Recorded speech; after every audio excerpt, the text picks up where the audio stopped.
Riyadhan, hello, welcome to your xorxidid baniga soo laabtay. Okay, so happy spring, yeah. Imika waxaa la galay maanta 20 bisha March in the UK. Springy, googy, barwaaqadii, yeah. At least the darkness mugdigii baa laga soo baxay.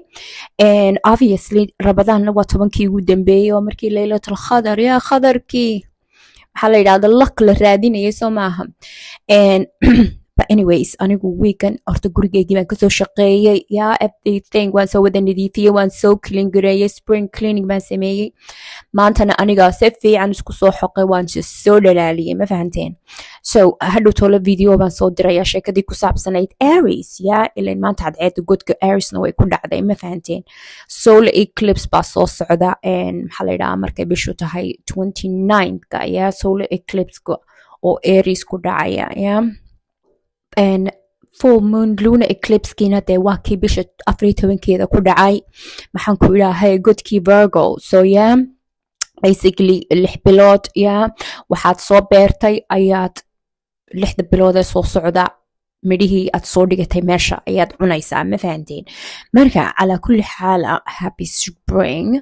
Laakiin waxaan rabaa warning inaan siiyo imika ciyaalkan ama dhalinyartan yaryar ma aragtay ee TikTok iyo islaaniyooda candhaweyn, yeah, oo meel ay u socdaan iyo meel ay ka imaadeen aan garanayno halkaa fadhiyo oo maaragtay negative emotion koodii waxoodii qashinkoodii idinku daadinaysa. Ileen dad yar baa tihiina waxaan iska daaya, wax isku falaa, ciyaalo weerarnimadan, ciyaalo suuqnimadan, ciyaalo xamarnimadan, ciyaalo hargeyso nimadan, ama de waxaan la oranayo ciyaalo suuq weeye, yeah.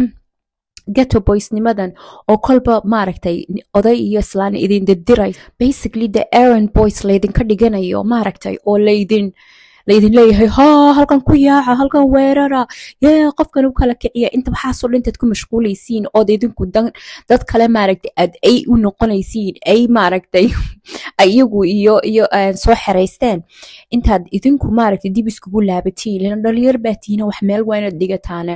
wallahi berigiid maaragtay dowladii kacaanka yaa youthku spring break ama waqtiyaday break leeyihiin miyigaa loo diri jiray, oo dadka miyiga ayay intay u tagaan bay literacy-ga ama dee sida wax loo qoriyo akhriyo iyo alfabedka soo beri jiray, iyaguna waxbay kala soo noqon jireen, ma fahanteen?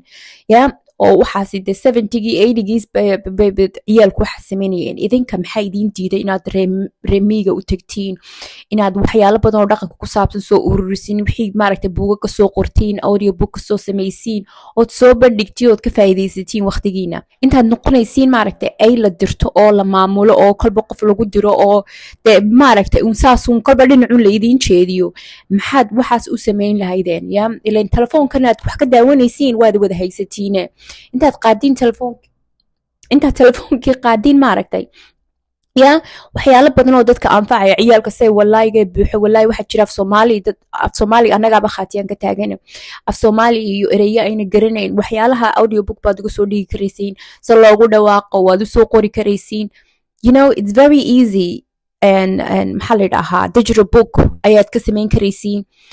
saasaa lacag laydinku soo diraya. wallahi nefiyo anigu imika wiil yaroo nefiyo u ahay, buugag iyo waxyaalo simbal ayuu samaynayaa, wuxuuna charge garaynayaa lacag ku filan, you know, lacag yaroo caadiya dadku way iibsanayaan, yaa. marka waxaadii soo bandhig waa lagaa iibsanayaa, iska daaya meeshan aad fadhiidin oo dadkan aad dhegaysanaysiin, ma fahanteen? Happy spring.